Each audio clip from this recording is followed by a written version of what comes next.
Ricciardo a été blessé par les propos de Brown, Zach Brown, pas Rose du coup, selon Button.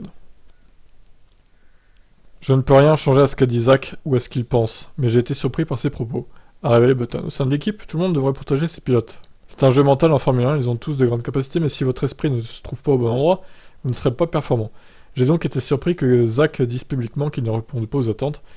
Mais c'est sûr qu'il en a marre, Zach Brown, ça fait 1 an et demi que ça dure là. On peut le comprendre aussi, hein. Ils ont tous de grandes capacités, mais si votre... Ouais, ça c'est lu. Je pense que Daniel était blessé. J'espère qu'ils se sont parlé depuis la dernière course et qu'ils vont essayer de tirer le meilleur de Daniel pour le reste de l'année. Puis nous verrons bien où il finira dans le futur. Oh bah le futur s'annonce pas très radieux pour Daniel Ricciardo. Ce n'est pas une situation facile pour un pilote. Puis il y a eu cet incident, son ingénieur lui a demandé est-ce que la voiture va bien. Et Daniel répondait je vais bien. Nous avons tous relevé ça suite aux propos négatifs de Zach sur Daniel. C'est une spirale infernale. Oui alors ça il semblerait qu'au final l'ingénieur il savait pas que c'était un crash, il croyait que c'était une panne de la voiture. Donc visiblement ça Button n'est pas au courant, bon c'est pas grave, on va lui pardonner au champion du monde 2009. Si Ricciardo est sous contrat jusqu'à fin 2023, Brown laissait entendre qu'il existait des clauses dans le contrat de l'Australien qui permettaient à l'équipe de le rompre, plutôt que nécessaire.